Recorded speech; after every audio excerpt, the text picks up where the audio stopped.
여러분, 한 부유한 농부가 있었습니다. 이 부유한 농부는 가을의 수확을 바라보면서 봄에 땅을 기경하고 씨를 뿌리는 가운데 물을 주고 이 채소와 모든 곡물을 잘 가꾸었습니다. 그리고 가을이 되었을 때 본인이 원하는 대로 풍성한 수확을 거두었습니다. 그런데 이 수확이 너무 많다 보니까 지금 있는 곡간이 작아서 이 곡간을 헐고 더 큰 곡간을 짓고 그곳에 수확물을 차곡차곡 저장을 했습니다. 그리고는 스스로에게 말하기를 오랫동안 여러 해 동안 쓸 것을 준비했기 때문에 평안히 먹고 쉬고 즐기자 하라고 이렇게 말하고 있습니다. 여러분, 어떻게 보면은 우리가 바라는 삶이죠. 우리가 씨를 뿌리고 또는 우리가 이 열매를 거두면은 이 우리가 뿌린 것과 거둔 것을 우리가 누리기를 우리는 원하고 있습니다. 여러분, 그런데 이런 아주 바람직한 삶에 하나님께서는 그 사람이 어리석다라고 이렇게 표현을 하고 있습니다. 여러분, 어떻게 보면은 이 사람은 계획도 세우고 또한 성실히 일하기도 하고 또 자신이 수확물을 잘 저장했음에도 불구하고 왜 어리석다라고 말씀을 하실까요?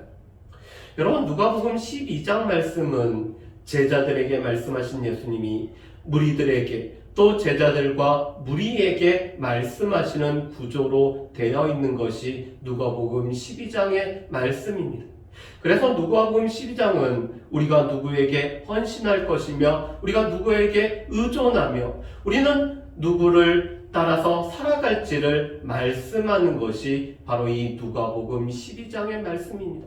우리가 지난주의 말씀을 기억을 하면은 예수님께서는 우리 가운데 참으로 두려워할 분이 누군지를 우리에게 말씀을 해주셨습니다. 그런데 오늘 말씀을 보면은 한 사람이 무리 중에서 예수님께 나오고 있습니다. 그런데 이 사람이 나온 이유는 자신의 형에게 명하여서 이 유산을 나누어 달라고 오늘 예수님께 부탁하기 위해서 이 사람이 나왔습니다. 여러분, 이 사람의 형은 어떠한 일인지 어떠한 생각인지 부모의 유산을 나누지 않았습니다. 당시 세계에서 이 장자는 부모의 이 남긴 유산의 3분의 2 정도를 이 장자가 먼저 유산으로 받게 됩니다. 그리고 나머지 3분의 1을 이 밑에 있는 동생들이 나누어 가지게 되죠. 그런데 이 사람은 어떠한 이유에서인지 모르지만 부모의 유산을 나누지 않았습니다. 여러분, 당시 랍비들은 이 율법의 규정에 따라서 오늘 이 유산 상속에 관해서 오늘 이 재판을 하고 오늘 판결을 나누며 이 상속을 나누도록 오늘 조언하는 일을 행했습니다. 아마도 이 사람도 예수님을 이런 랍비 중에 한 사람으로 여겼기 때문에 예수님께 와서 형을 명하여서 유산을 나누도록 이렇게 부탁을 하고 있습니다. 여러분, 우리 13절 말씀을 보면은 이렇게 되죠. 오늘 이 사람은 선생님이라고 예수님에게 칭하고 있습니다. 예수님을 선생님으로 보고 있는 것이죠. 예수님을 이 동일한 랍비로 보고 있기 때문에 예수님은 선생님이기 때문에 이 형에게 명하여서 유산을 나눌 수 있다라고 이렇게 말하고 있습니다. 여러분, 그렇지만 예수님은 이 사람의 요구를 받아들이지 않고 있죠. 그러면서 예수님이 14절에서 이렇게 말씀합니다. 이 사람은 누가 나를 너희의 재판장이나 물건 나누는 자로 세웠느냐? 여러분, 예수님은 지금 재판장과 물건 나누는 자로 이 땅에 오지 않으셨다라고 말씀합니다. 여러분, 그러면은 예수님은 우리의 삶에 관해서는 조금 더 관심이 없을까요? 예수님은 이 땅에 올바른 일이 행해지고 이 도덕이 행해지는 일에는 예수님이 관심이 없으실까요? 여러분, 예수님은 실은 우리의 삶에 관해서 우리의 작은 부분까지도 관심이 있는 분이 예수님이셨습니다. 우리가 지난주에 살펴봤던 것처럼 하나님께서는 우리의 머리털 하나도 세신 바 되셨다라고 말씀을 하시죠. 우리의 머리카락 하나도 세신받으신 그 하나님께서 우리의 삶의 여러 부분들에 관심을 안 가지실 수 없습니다. 예수님도 우리의 삶에 관심을 가지고 계시죠. 그렇지만 예수님이 이 땅에 오신 것은 재판장과 물건을 나누는 자로 오신 것이 아니라 우리를 섬기시고 또한 자신의 목숨을 이 대속물로 내어주심으로 말미암아 우리의 구원을 위해서, 하나님 나라를 이루기 위해서 예수님은 이 땅에 오셨습니다. 당시 예수님 주변에는 수많은 사람들이 몰려들었죠. 누가복음 12장 1절 말씀에도 보면은 서로 밟힐 정도로 이렇게 많은 사람들이 예수님 주변으로 모여들었습니다. 여러분, 그런데 이 사람들이 모여들었던 것은 각각의 이유 때문에 모여들었습니다. 요한복음 6장 말씀을 보면은 우리가 너무나 잘 알고 있는 오병이어의 기적이 있습니다. 그런데 이 오병이어 기적을 맛본 사람들은 예수님을 억지로 임금을 삼으려고 하고 있죠. 여러분, 그런데 이들이 예수님을 억지로 임금으로 삼으려 했던 이유는 빵을 먹고 배불렀기 때문이라고 예수님은 말씀을 하고 있습니다. 그들이 빵을 먹고 배불렀기 때문에 예수님이 그들의 임금이 되기만 하면은 늘 빵을 주신다라고 여겼기 때문에 빵을 위해서 예수님 주변에 몰려든 사람들이 있었습니다. 여러분, 때로는 어떤 사람들은 자신들의 병을 고치고 또한 예수님께 귀신을 쫓아달라고 하기 위해서 예수님 주변에 모인 사람들도 있었죠. 또 어떤 사람들은 누가복음 23장 8절에 있는 헤롯처럼 예수님의 기적을 보기 위해서 모여든 사람들도 있었습니다. 예수님은 기적을 행하는 분이고 그 기적을 행하시는 예수님을 통해서 기적을 맛보기 위해서 오늘 예수님 주변으로 모여드는 사람들도 있었습니다. 물론 그 중에는 예수님의 말씀을 듣고 이 예수님의 말씀을 통해서 또한 삶이 변화되었기 때문에 예수님을 섬기고 자신들의 물질로 예수님을 공개하기 위해서 따라다닌 여인들도 있었습니다. 여러분, 그렇지만 이 사람의 목적은 예수님을 물건 나누는 자로, 재판장으로 여기는 가운데 오늘 예수님을 통해서 형으로부터 유산을 받기 위해 이 사람은 예수님 주변에 모인 것을 우리가 알 수가 있습니다. 우리는 왜 예수님께 나오고 예수님께 가까이 하고 있을까요? 우리는 왜 예수님 주변으로 모여들면서 예수님 앞에 나오는 삶을 우리가 살아가고 있는가? 많은 이유가 있지만 우리가 기억할 것은 예수님은 길이요 진리요 생명이기 때문에 예수님을 외로는 아버지께 나아갈 수가 없기 때문에 우리가 길이 되시고 생명이 되시고 또한 진리가 되시는 예수님 앞에 우리가 나와야 될 것입니다. 여러분, 예수님이 이 사람에게 오늘 이 요구를 들어주지 않았던 이유는 오늘 이 사람이 가지고 있는 그 탐심을 예수님은 아셨기 때문에 그렇습니다. 그래서 예수님은 오늘 이 사람에게 이렇게 말씀을 하시죠. 여러분, 우리 15절 말씀을 우리 같이 한번 읽어봤으면 좋겠습니다. 우리 15절 말씀 같이 한번 읽어보실까요? 그들에게 이르시되 삼가 모든 탐심을 물리치라. 사람의 생명이 그 소유에 넉넉한데 있지 아니하니라 하시고 아멘. 여러분, 이 사람이 예수님 앞에 나왔던 이유는 그의 마음 가운데 탐심이 가득하였기 때문에 그렇습니다. 그런데 예수님은 이 탐심을 물리치라라고 말씀을 하고 있습니다. 여러분, 이 탐심이라는 단어는 실은 두 가지 단어가 오늘 합쳐진 단어가 바로 이 탐심이라는 단어입니다. 한 가지는 더 많은 이라는 뜻과 또 하나는 소유하다라는 이 뜻을 가진 두 단어가 합쳐서 더 많은 것을 소유하고자 하는 마음이 바로 이 탐심입니다. 또한 이 탐심은 만족하지 않는 욕심을 가리키는 것이 바로 이 탐심이죠. 그런데 이 탐심에 관해서 성경에서는 우리 가운데 너무 좋은 비유를 들고 있습니다. 이 탐심은 거머리와 같다라고 말씀하죠. 여러분, 우리 앞에 있는 말씀을 한번 보실까요? 우리 잠언 30장 15절 말씀입니다. 잠언 30장 15절 말씀 우리 같이 한번 읽어보실까요? 같이 읽겠습니다. 거머리에게는 두 딸이 있어 다오다오 하느니라. 족한 줄을 알지 못하여 족하다 하지 아니하는 것 서너시 있나니. 아멘. 여러분, 이 거머리는 다오다오라는 두 딸을 가지고 있는데 이것은 달라고 오늘 끊임없이 달라고 요구하는 것이 거머리고, 이 거머리는 우리의 탐심을 가리킨다라고 말합니다. 여러분, 우리 가운데 얼마쯤 있으면은, 우리의 소유에 얼만큼 있으면은 우리 가운데 더 이상 요구하는 것이 없을까요? 우리 가운데 연봉이 어느 정도 되고 우리 가운데 곳간에 어느 정도 쌓아두면은 우리가 더 이상 달라고 하지 않을까요?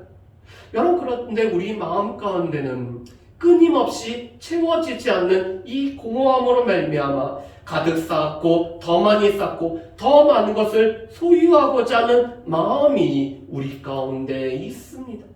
다른 사람들과 비교하는 가운데, 다른 사람들의 삶의 모습을 보면서 나에게도 더 많은 것을 가지기를 원하는 것을 보고 바로 이 탐심이라고 말씀하죠.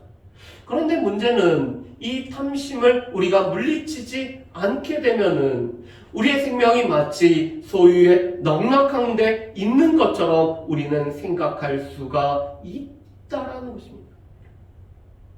지금 이 사람이 예수님 앞에 나왔던 이유는 탐심 때문에 나왔습니다. 여러분, 이 사람이 탐심을 가졌던 이유는 생명이 그 소유에 넉넉한 데 있다라고 생각하였기 때문에 오늘 예수님 앞에 나왔죠.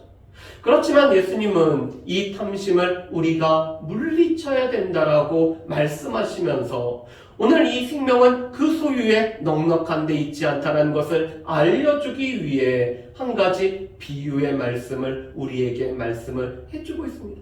이것이 바로 어리석은 부자에 관련된 비유입니다. 여러분, 그런데 오늘 이 성실하게 일하였을 뿐만 아니라 또 가을에는 수확을 거두고 이 수확을 지금 쌓아두기 위해서 곡간을 얼고 더 큰 곡간을 지은 이 사람에게, 이 부자에게 왜 하나님은 어리석다라고 말씀을 하고 계십니까? 그 이유는 이 사람은 자신의 이 생명이 소유에 넉넉한 데서 있다라고 생각했을 뿐만 아니라 모든 것이 자신의 계획대로 이루어질 거라고 여기고 있기 때문에 그렇습니다. 여러분, 우리 말씀을 한번 보실까요? 우리 19절과 20절 말씀을 우리 같이 한번 읽어봤으면 좋겠습니다. 19절과 20절입니다. 또 내가 내 영혼에게 이르되 영혼아, 여러 해 쓸 물건을 많이 쌓아두었으니 평안히 쉬고 먹고 마시고 즐거워하자 하리라 하되, 하나님은 이르시되 어리석은 자여, 오늘 밤에 내 영혼을 도로 찾으리니 그러면 내 준비한 것이 누구의 것이 되겠느냐 하셨으니. 아멘. 여러분, 19절 말씀을 보면은 이 사람이 많은 것을 쌓아두는 이유를 이렇게 말씀을 합니다. 여러 해 쓸 물건을 많이 쌓아두었으니 평안히 쉬고 먹고 마시고 즐거워하자. 여러분, 이 사람은 자기를 위하여 많은 것을 쌓아두는데 그것은 평안히 쉬고 먹고 마시고 즐거워하기 위해서 이 사람은 이 많은 소유를 쌓아두는 것을 우리가 알 수가 있습니다. 여러분, 그런데 이 평안히 쉬고 먹고 마시고 즐거워하자라는 것은 당시 고대세에게 무덤에서 볼 수 있는 흔한 비문의 내용이었다고 합니다. 여러분, 이 무덤에다가 비석을 세우고 이 비석에다가 오늘 글귀를 새기는데 평안히 쉬고 먹고 마시고 즐거워하자라는 이 글귀를 지금 쓰고 있습니다. 여러분, 이 어리석은 부자는 자신의 영혼에게 오늘 비문에 적힌 내용을 이 사람이 스스로에게 말하고 있죠. 여러분, 이것은 이 사람의 인생관, 이 사람의 삶의 목표가 무엇인지를 알 수가 있습니다. 이 사람은 평안히 쉬고 먹고 마시고 즐기는 것이 이 사람의 인생의 가장 큰 목적입니다. 여러분, 그런데 이 목적을 위해서 이 사람은 여러 해 동안 이 쓸 물건을 쌓아두면은 여러 해 동안 평안히 먹고 쉬고 즐길 수 있다라고 이 사람이 생각을 하고 있죠. 여러분, 그런데 하나님께서는 이렇게 말씀합니다. 오늘 밤 내 영혼을 취하여 가면은 내가 쌓아둔 것이 누구의 것이 되겠느냐라고 말씀을 하고 계시죠. 여러분, 이 사람은 물건을 여러 해 동안 쓸 것을 쌓아뒀기 때문에 여러 해 동안 나는 마음 편하게 살 수 있다고 하지만 하나님께서는 그 밤에 오늘 밤이라도 내 영혼을 취하여 갈 수 있다라고 말씀을 하고 있습니다. 여러분, 우리가 너무나 잘 알고 있는 것은 사람이 계획할지라도 우리의 발걸음을 인도하시는 분은 우리의 계획대로 되지 않는다는 사실이죠. 여러분, 우리 앞에 있는 말씀 몇 구절 말씀을 우리가 봤으면 좋겠습니다. 우리 잠언 16장 9절 말씀 우리 같이 한번 읽어보실까요? 잠언 16장 9절 말씀입니다. 같이 읽어보겠습니다. 사람이 마음으로 자기의 길을 계획할지라도 그의 걸음을 인도하시는 이는 여호와시니라. 아멘. 여러분, 잠언 19장 21절에서는 또한 이렇게 말씀합니다. 사람의 마음에는 많은 계획이 있어도 오직 여호와의 뜻만이 완전히 서리라. 여러분, 우리 잠언 20장 24절 말씀도 같이 한번 읽어보실까요? 같이 읽겠습니다. 사람의 걸음은 여호와로 말미암나니 사람이 어찌 자기의 길을 알 수 있으랴. 아멘. 여러분, 그래서 야고보는 야고보 4장 13절에서 14절에 이렇게 우리에게 말씀합니다. 어떤 사람이 우리가 아무 도시에 가서 1년 유하며 장사하여 일을 보리라고 오늘 계획을 세우고 있습니다. 여러분, 장사를 하는 사람은 어느 도시에 가서 어디에 가서 내가 계획을 세우고 이익을 보리라고 이 장사를 하시죠. 여러분, 손해를 보려고 장사를 하시는 분은 없습니다. 그렇지만 야고보서 4장 14절에 내일을 너희가 알지 못하니 너희는 잠깐 보이다 없어지는 안개니라라고 말씀을 하고 있습니다. 여러분, 그렇다면 이 말씀들은 우리가 계획을 세우지 말아야 된다라고 말씀하실까요? 여러분, 그것은 아닙니다.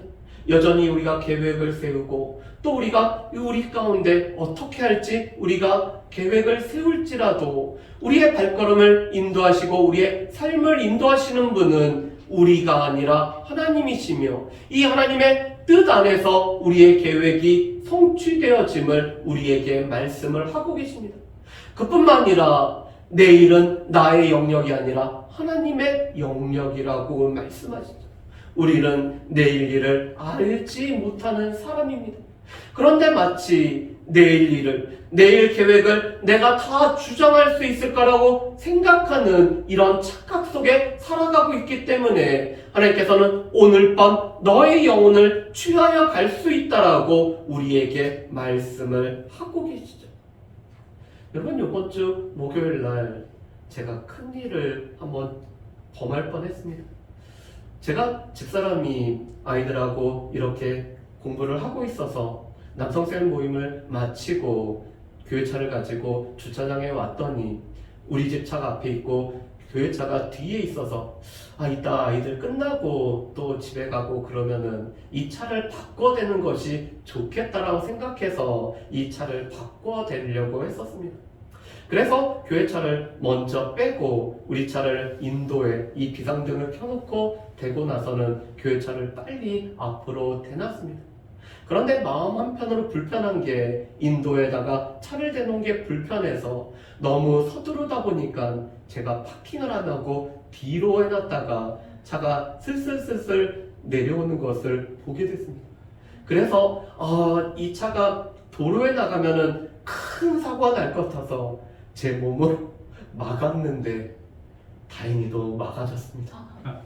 안 그랬으면 더 큰일이 날 뻔했는데, 그러면서 생각하는 게 제가 5분 후에 일을 알았다라면은 이렇게 했었을까요?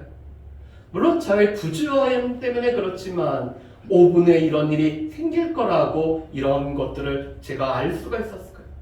여러분, 우리는 내일 일을 알지 못하는 인생을 살아갑니다. 하나님께서 오늘 밤이라도 우리 영혼을 취하여 가시면은 우리는 하나님 앞에 갈 수밖에 없습니다. 그런데 이 어리석은 부자는 자신의 인생은 자신의 계획대로 살아간다고 생각하였기 때문에 예수님은 이 사람은 어리석다라고 말씀하죠. 여러분, 세 번째 이유는 이 사람은 자기를 위해서는 부유했지만 하나님을 위해서는 부유하지 않았기 때문에 어리석은 자라고 말씀하시죠. 여러분, 우리 21절 말씀을 우리 같이 한번 읽어봤으면 좋겠습니다. 21절 말씀 우리 같이 읽습니다. 자기를 위하여 재물을 쌓아두고 하나님께 대하여 부유하지 못한 자가 이와 같으니라. 아멘. 여러분, 이 사람은 자기를 위하여 오늘 재물을 쌓아두고 있습니다. 그렇지만 문제는 이 사람은 하나님을 향해서는 부유하지 않고 하나님을 향해서는 자신의 물질을 쌓아두지 않은 사람이었죠. 여러분, 오늘 이 어리석은 부자가 말하는 모든 말을 한번 보실까요? 여러분, 이 부자는 내 모든 곡식과 모든 있을 것을, 내 곡간을 이 사람은 내 영혼이라고 이 사람은 말하고 있습니다. 오늘 이 사람의 표현에서는 모두가 내 것이죠. 내가 있고 내 곡식과 내 쌓아둔 것이며 내 곡간이며 내 영혼에게 오늘 말하고 있는 사람이 이 사람입니다. 여러분, 이 사람은 부유한 농부이기 때문에 이 사람이 부유한 모든 것을 수확하기 위해서는 아마도 여러 사람들을 고용해서 여러 사람의 도움을 통해서 이 사람은 이 수확물을 지금 수확을 했을 수 있을 것입니다. 그렇지만 이 사람은 자신을 도와줬던 사람은 전혀 생각하지 않고 있죠. 그리고 무엇보다도 이 사람 마음 가운데는 이 모든 수확을 허락하신 하나님이 안 계십니다. 햇빛을 주시고 비를 주시고 모든 것을 허락하셔야지만이 풍성한 수확을 거둘 수 있음에도 불구하고 오늘 하나님을 생각하지 않기 때문에 하나님께 대하여도 오늘 부유하지 못한 사람이 바로 이 어리석은 농부죠. 그렇다면 예수님은 우리가 하나님께 어떻게 하면은 부유할 수 있는지를 우리 여러 성경 말씀을 통해서 우리에게 말씀을 해주고 계십니다. 첫 번째로는 탐심을 우리가 물리쳐야 된다라고 우리에게 말씀을 하십니다. 그런데 이 탐심을 물리치기 위해서는 우리가 자족을 배우고 자족을 훈련받는 것이 우리의 삶에 필요하다라고 말씀하시죠. 여러분, 빌립보서 4장 11절부터 13절 말씀을 보면은 바울 사도는 우리가 이 자족을 훈련받고 우리가 자족의 일체의 비결을 우리가 배워야 된다라고 말씀을 합니다. 그런데 우리가 자족함을 배우기 위해서는 하나님께서 우리에게 풍부한 곳에 두시고 비천한 곳에 둘 때마다 그곳에서 살아감을 통해서 경험을 통해서 우리가 자족한 것들을 배워야 된다라고 말씀합니다. 풍부한 곳에 허락하시는 분도 하나님이시고 이 비천한 곳에 허락하시는 분도 하나님이시기 때문에 그곳에서 살아가면서 이 자족함을 배워야 되죠.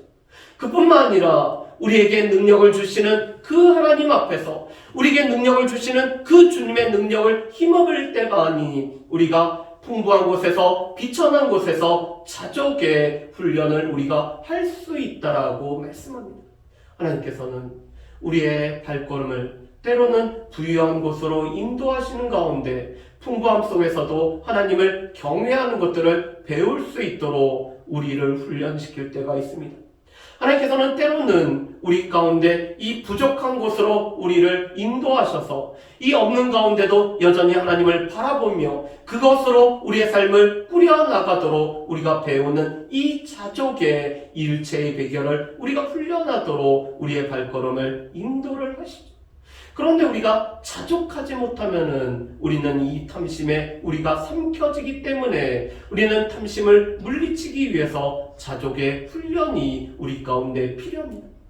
두 번째로는 이 물질의 한계성을, 이 물질은 우리 가운데 다 모든 것을 가져다 주지 않는다는 것을 우리가 깨달아야 됨을 말씀을 하고 있죠.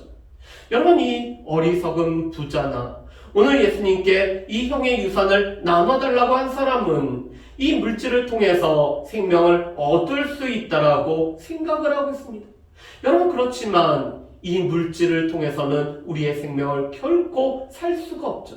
왜냐하면 생명은 너무나 귀한 것이기 때문에 이 물질을 통해서 생명을 살 수가 없습니다. 우리가 보통 이런 말을 하고 있습니다. 침대는 살 수 있지만 달콤한 잠은 사지 못하고, 책은 살 수 있지만 이 명석한 두뇌는 살 수 없으며, 사람은 사도 친구는 사지 못하고, 약은 사도 건강은 살 수 없으며, 집은 사도 행복한 가정을 살 수가 없고, 오락은 사도 행복은 우리가 살 수 없음을 우리가 보통 말하고 있습니다. 여러분, 그런데 가장 중요한 것이 있습니다. 우리가 이 여권은 사도 천국은 결코 우리의 물질로 살 수가 없다라는 것입니다. 여러분, 침대도 사고 책도 사고 사람도 사고 또 오락도 사고 여러 가지 즐길 것도 사지만 더 중요한 가치가 있는 것들은 우리의 물질로 살 수가 없다라는 것이죠.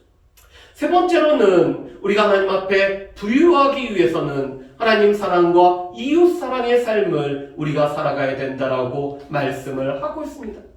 여러분, 이 농부는 자신의 곳간을 얼고 더 곳간을 크게 지어서 그곳에 여러 해 쓸 물건을 지금 쌓아두기를 원했습니다. 그렇지만 예수님은 우리의 보물을 하늘에 쌓아두라고 마태복음 6장 20절에서 이렇게 말씀하시죠. 여러분, 그렇다면 우리의 보물을 하늘에 쌓아두는 방법을 우리가 어떻게 알 수 있을까요? 여러분, 누가복음 12장 33절 말씀을 보면은 예수님께서 우리가 하늘에 보물을 쌓아두는 방법에 관해서 이렇게 말씀을 하고 계십니다. 우리 앞에 있는 누가복음 12장 33절 말씀을 우리 같이 한번 읽어보실까요? 같이 읽어보겠습니다. 너희 소유를 팔아 구제하여 낡아지지 아니하는 배낭을 만들라. 곧 하늘에 둔 바 다함이 없는 보물이니 거기는 도둑도 가까이 하는 일이 없고 좀도 먹는 일이 없느니라. 아멘. 우리의 소유를 팔아서 구제함으로 말미암아 가난한 사람들을 돌보는 것이 우리가 하늘에 우리가 배낭을 만들어 놓고 쌓아두는 것이라고 말씀을 하고 계시죠. 여러분, 예수님께서는 이미 제자들에게 이렇게 말씀하셨습니다. 작은 자들에게 한 것이 나에게 한 것이다.